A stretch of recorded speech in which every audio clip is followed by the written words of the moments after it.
Gâté sur Alessandra Ouattara. C'est chaud. Regardez la vidéo, mettez-vous dans les commentaires. Bonjour chers frères et sœurs. Certaines personnes, et surtout des Ivoiriens, et particulièrement ceux du RHDP, se demandent pourquoi continuons-nous à parler alors que Alassane Ouattara a prêté serment, il est désormais président de la République ivoirienne. Alors, à ces personnes, Météo Politique ivoirienne pose cette question. Si vous avez quelqu'un qui entre dans votre maison pour la cambrioler, est-ce que parce que la personne a pu forcer la porte et entrer dans la maison, vous dites, bon, je n'ai plus rien à faire, laissons la personne prendre tout ce qu'elle a? Non, si vous êtes là, que vous avez vu la personne, vous appelez la police pour qu'on vienne prendre le voleur, pour qu'on vienne prendre la personne. Eh bien, c'est ce qui se passe dans notre pays. Alassane Ouattara a confisqué le pouvoir. Alassane Ouattara a confisqué la souveraineté du peuple ivoirien. Parce que les résultats de la commission électorale indépendante sont celles que j'ai affichées. 32 à 35% pour Alassane Ouattara et 64% pour le président Laurent Gbagbo. Lorsque je vous dis que c'est 64%, ce n'est pas moi qui ai donné les chiffres.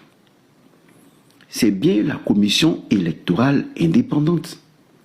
Nous avons eu Alassane Ouattara qui a utilisé toutes les forces pour empêcher le président Laurent Gbagbo d'être inscrit sur la liste électorale. Le président Laurent Gbagbo a dit, dans tous les cas, moi, je fais campagne contre le 4e mandat qui est anticonstitutionnel. Ouattara a dit qu'il fait un mandat qui pour lui s'impose parce qu'il a des résultats économiques intéressants. Il ne s'appuie pas sur la Constitution pour dire qu'il brigue un 4e mandat. Même la Cour constitutionnelle n'a pas donné des arguments constitutionnels pour dire que Ouattara peut briguer ce 4e mandat. C'est sur sa parole, en violation de la Constitution. Et il est allé battre campagne. Le président Laurent Gbagbo a fait sa sortie.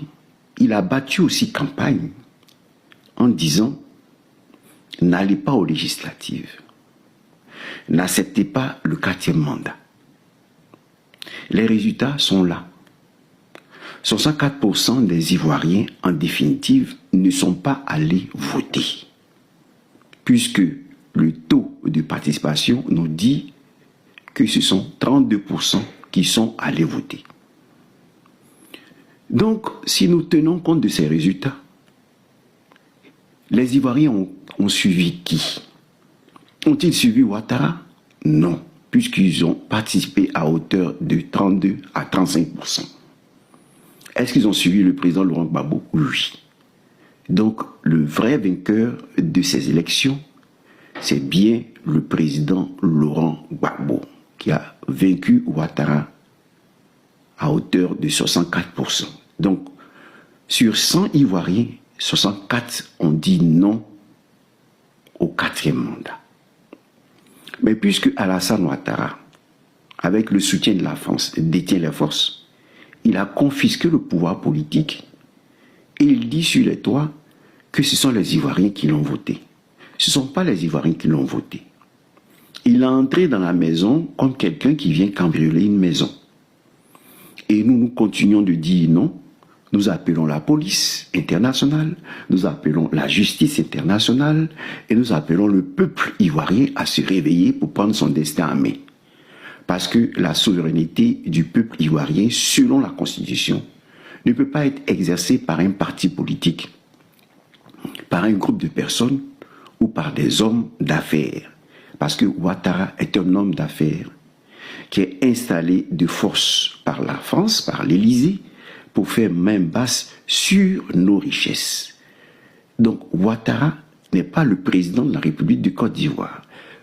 Ouattara est un homme d'affaires installé de force à la tête de la Côte d'Ivoire pour prendre nos richesses. Alors Ouattara, le jour de la fin d'année, disons le 31 décembre, il a adressé un discours aux Ivoiriens. Je vous ai parlé de la partie où il décide d'envoyer les militaires se battre, en parlant d'intégrité territoriale et autres. Mais il y a un premier aspect dans son discours qui explique le blocage des 500 000 tonnes de cacao, la pauvreté, la misère qu'il prévoit, qu'il a programmée, la misère des Ivoiriens qu'il a programmée.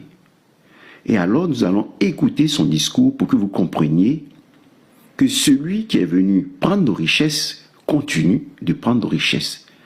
Alors nous ne pouvons pas nous asseoir pour dire le combat est terminé parce que Ouattara a prêté serment. Non, il a prêté serment, mais il continue de nous faire mourir.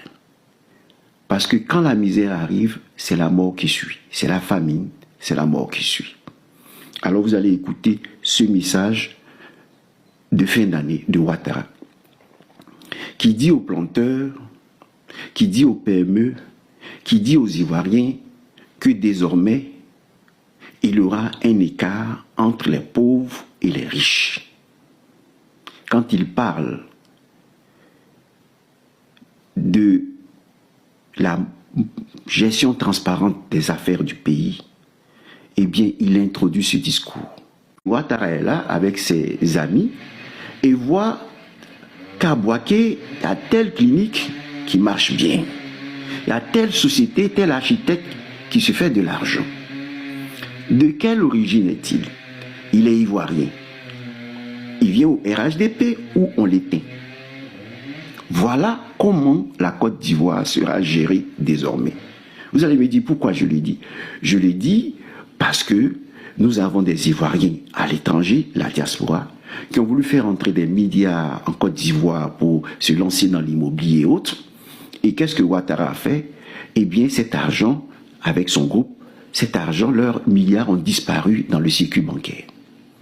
Donc ici, derrière la transparence, on va chercher à enregistrer les différentes entreprises locales des Ivoiriens qui sont encore performantes. Ou on les achète, parce que c'est ce que fait Dominique Ouattara.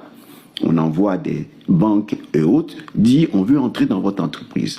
Si vous refusez, on vous combat, on vous éteint. Ou on envoie des entreprises concurrentes qui vous font disparaître. Voilà ce qui se dessine à l'horizon. Donc, pour ce qui concerne les planteurs, vous avez entendu, il y aura des sociétés championnes qui pourront, on va dire oui, ce cacao, cette société produit de bon cacao parce qu'ils ont toutes les structures, ils vont disons, visiter les structures pour voir si vous séchez bien le cacao, si votre cacao est bien entretenu, et vous savez que les permissions seront accordées seulement aux sociétés qui sont proches d'eux. Et maintenant, les entreprises, les autres entreprises, eh bien, vont pas bénéficier des subventions de l'État. Parce qu'il dit, ce sont les sociétés championnes qui vont attirer les autres. Ce qui veut dire que l'État va aider surtout les sociétés championnes. Pendant que les sociétés locales ne seront pas aidées. Donc, il y aura une cassure entre les paysans et les sociétés des Dominique Ouattara, qui sont en train d'acheter vos terres pour produire eux-mêmes le cacao, pour ne plus avoir besoin de vous. Maintenant, les PME ivoiriennes, et bien tenues par les Ivoiriens, vous allez commencer à disparaître parce qu'on va vous éteindre à chaque fois. Parce qu'on connaîtra votre chiffre d'affaires mensuel, alors qu'en France, par exemple, on demande de déclarer les impôts en fin d'année. Mais ici, votre déclaration d'impôt est quotidienne. À travers cette rigueur de la gestion dont il parle, cette transparence, votre déclaration d'impôt est quotidienne parce que vos chiffres d'affaires sont connus. Chaque jour que vous faites de l'argent, c'est connu. On peut vous cambrioler, on peut vous faire du mal. On peut éteindre vos sociétés. Il y a plusieurs manières de vous éteindre et de vous faire une concurrence déloyale. Voilà ce que Ouattara prévoit pour faire main basse sur les richesses de la Côte d'Ivoire. Voilà pourquoi nous devons suivre le président Laurent Gbagbo. Le gouvernement poursuivra ses efforts de développement dans le secteur privé. Quand Ouattara a mis son pied dans le secteur privé, il a été freiné par le juge Koudiané dans l'affaire Alassane Ouattara vend et rachète. Mais vous allez voir quelle tournure Ouattara prend cette fois-ci. Quelle méthode, quelle stratégie Ouattara va utiliser cette fois-ci pour vendre et racheter, pour proposer un développement appauvrissant pour les Ivoiriens. C'est-à-dire, il va vous dire, vous allez vous développer, mais ce sont les Ivoiriens qui vont perdre dans cette histoire. Écoutez.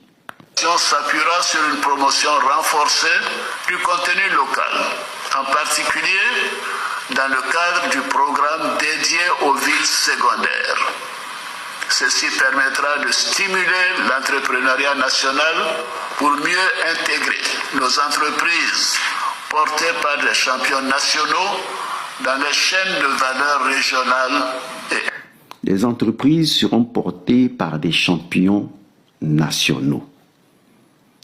Pour ce qui concerne le développement des produits locaux. Ici, Ouattara vient de dire qu'il y aura des entreprises privées, des champions et ceux qui ne sont pas champions. Donc ici, quand il parle des entreprises qui sont au-dessus, qui vont traîner les autres, qui vont entraîner les autres, il parle déjà de ce cacao des planteurs. Le cacao des planteurs ordinaires qui va alimenter, comme je l'ai dit d'ailleurs avant, ce broyeur, et le cacao de ces grands qui va se vendre à l'étranger. Mais il ne va pas s'arrêter là. Il va s'occuper aussi des PME ivoiriennes, des entreprises ivoiriennes. Donc dans le secteur agricole, que ce soit l'anacarde, que ce soit l'EVA, que ce soit le cacao, que ce soit tout autre, il aurait un prix pour les sociétés championnes. Et il aurait un prix des produits pour les petites sociétés. C'est ce qui déjà se passe. Le cacao, il le dit, est payé à 2800 francs et acheté à plutôt, pas payé, mais acheté à 2800. Parce qu'on paie un billet, mais on achète un produit.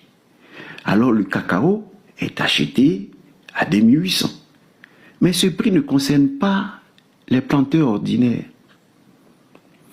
Tous ceux qui seront les planteurs locaux, les produits locaux qui seront vendus par nos paysans auront désormais un prix plus bas que ceux qui auront leurs produits vendus à l'étranger.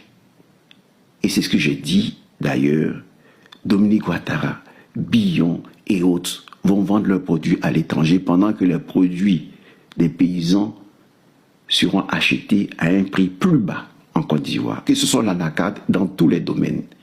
Voilà pourquoi il parle d'entreprises championnes. Écoutez. International. La rigueur dans la gestion économique et financière s'appuiera sur une promotion renforcée du contenu local, en particulier dans le cadre du programme dédié aux villes secondaires. Ceci permettra de stimuler l'entrepreneuriat national pour mieux intégrer nos entreprises portées par des champions nationaux, dans les chaînes de valeur régionales et internationales.